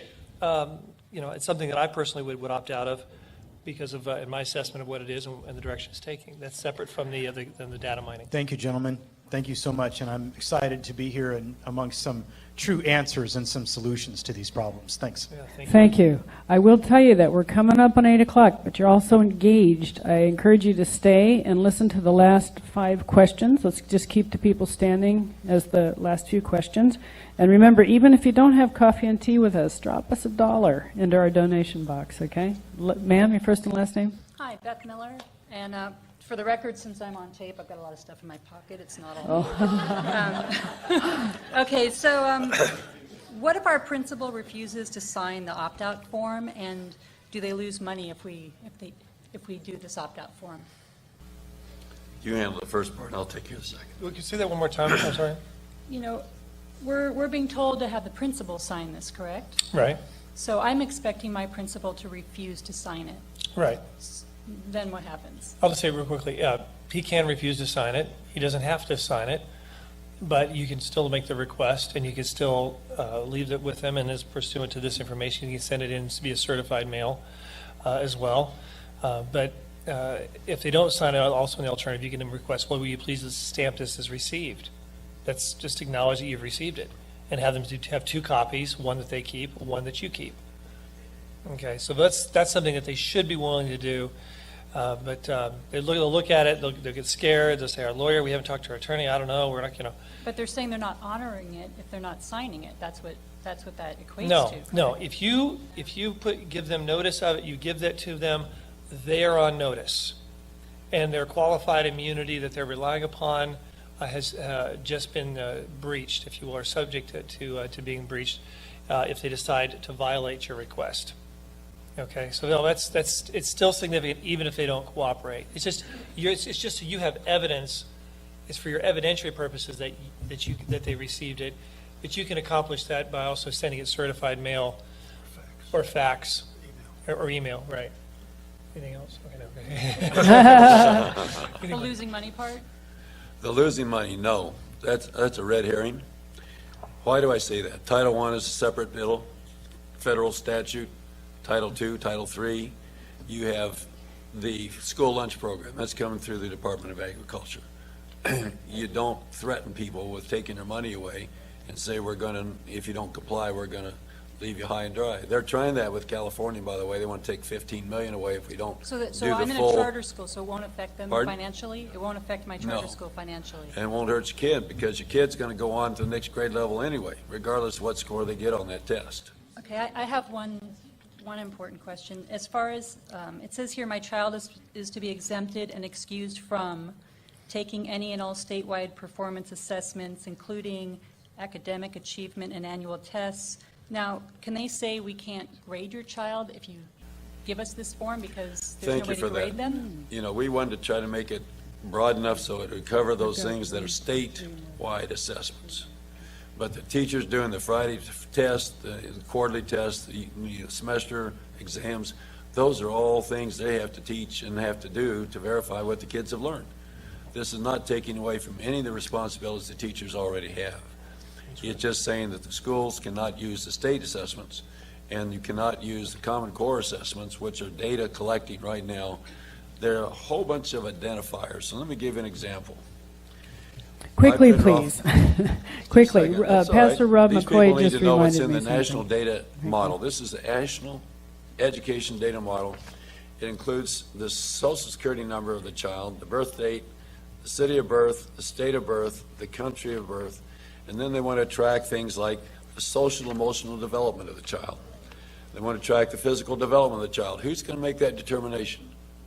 Who decides at any given juncture between preschool and 20 years of your life how socially adjusted you are? You're going to leave that to somebody to put it down as a code? And then we have here, they want to know about the whether you're receiving mental health services, whether or not you're supervised by parents or by somebody who's 15 years or older or 15 years or less, and for how many hours a week? 15 hours or more or less? Who cares? Why does that need to go to the federal government? So when you say right up front, we're going to find, you sign this form, you turn it in, your school's not going to lose money, and the data hopefully will never leave. And I say hopefully only because if you as parents go in and verify it and check and ask they're going to either tell you the truth or they're going to be lying, and you're going to find it out eventually. Thank you, Doctor. Thank you. Now, Pastor McCoy just reminded me that we have child care today, and the folks that are taking care of the children have to leave pretty soon. So that's why we are going to try and speed it up, even though this is infinitely interesting. I'm sorry I'm rushing you, but that's one of the reasons why. Sir, your first and last name. First name Earl, last name Negretti. And thank you for all you guys are doing. It's great to be informed. I have 3 independently homeschooled children. Should I sign this form? No. Homeschool children?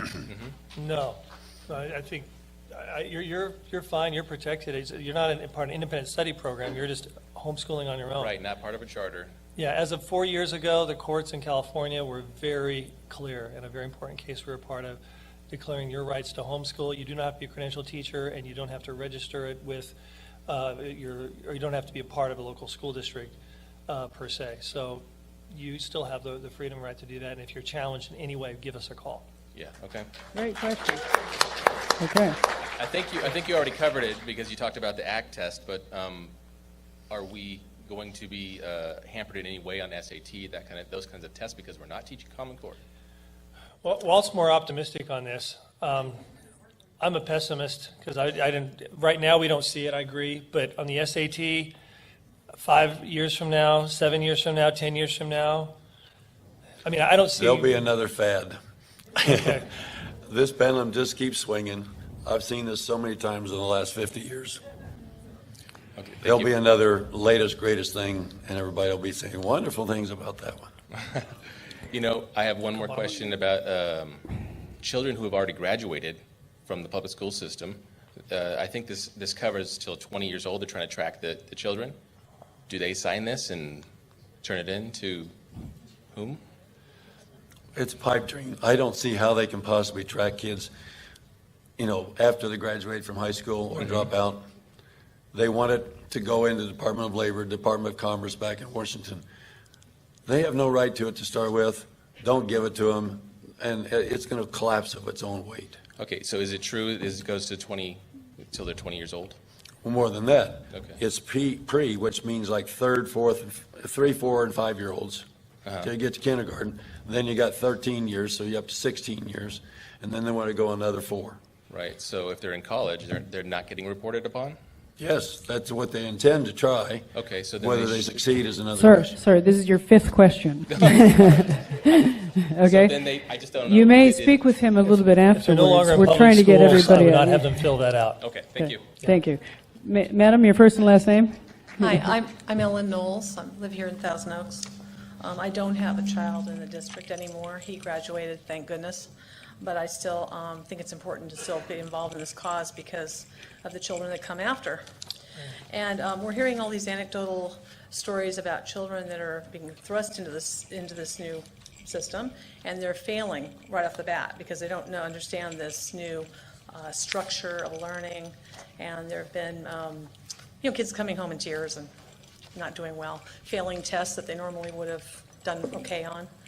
And so I was wondering if so far up to this point in the execution of this, have you had any lawsuits pertaining to this, to parents with kids that are distraught or traumatized, or has anything like that happened yet? And do you foresee something like that happening in the future? Distraught, upset because it doesn't make sense or it's hard for them to understand. I don't see any. They're failing. Right off the bat, I don't see an angle there to litigate on that point. I don't. So maybe there's a new angle to it that we'll see when that comes up. But we haven't had any cases like that at this point yet. The difference between the way it was done and the way it's been done seemed to be so different. Right. That I'm hearing people suspecting that maybe like a certain well-known website that we recently heard a lot about, it may have been designed to fail in order to thrust us into a different kind of a situation. So I was just wondering if you had to speak anything to say about that. I want to pick up on what you've been saying. Mm-hmm. There was a legislative hearing in New York about a week ago, and I provide the web link to Tony here. He hopefully will post it. But school board presidents, superintendents, New York is about a year ahead of us. Okay. And most of the other states, They rolled it out in New York and Kentucky, tried to get them to be the guinea pigs up front. And so those teachers and those parents are as livid as you folks are here, even more so.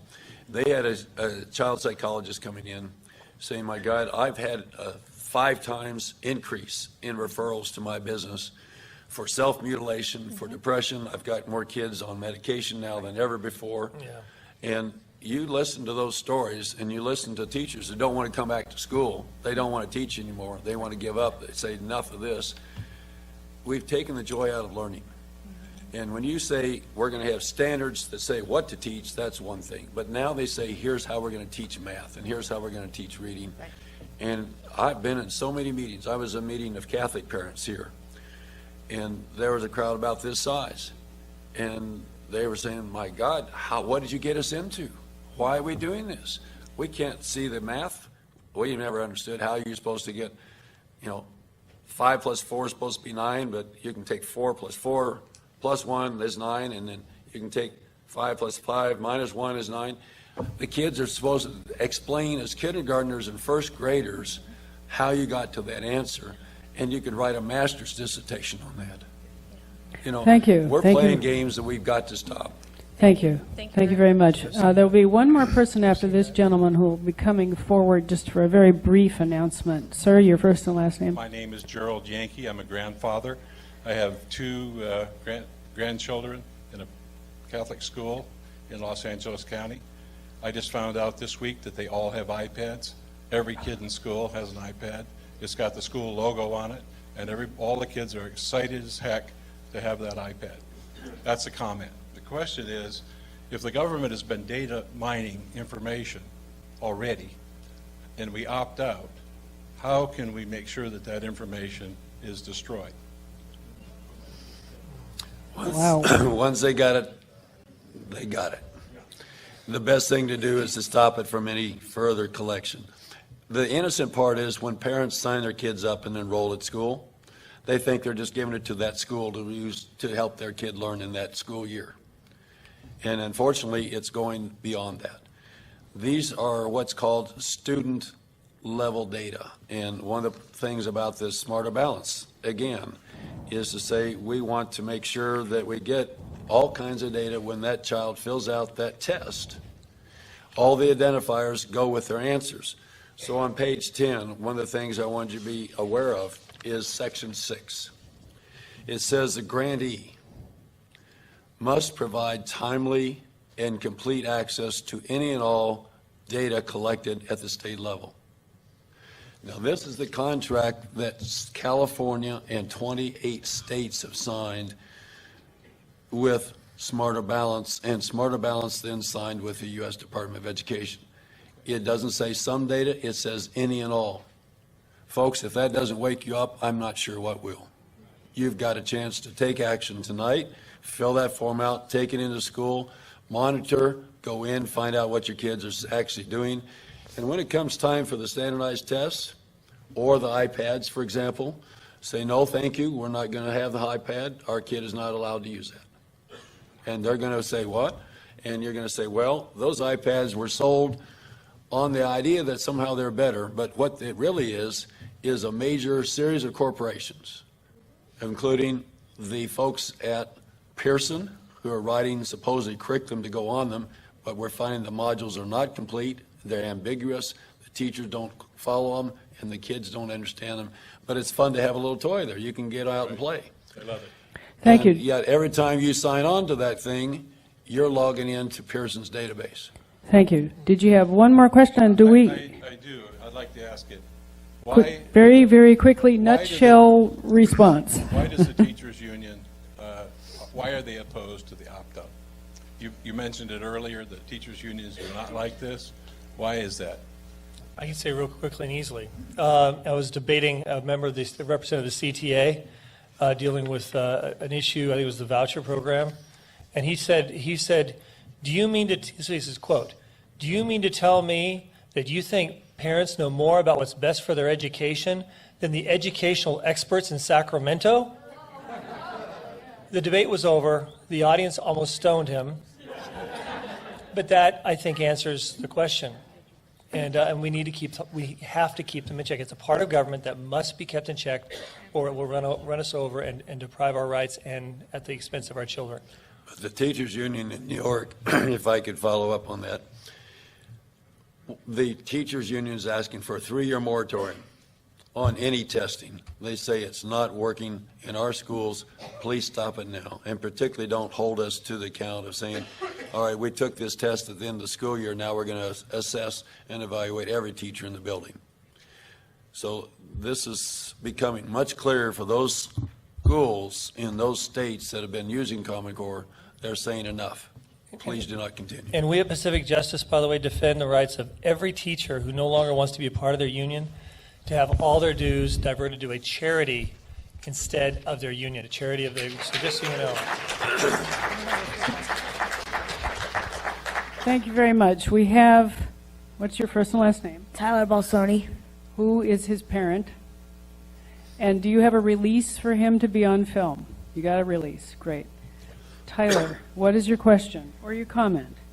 I have a question. How can I be involved with my friends? Because at LAUSD, the sheriffs go into the school and get this paper, and they got to fill out some information. So how can I be involved and stop this?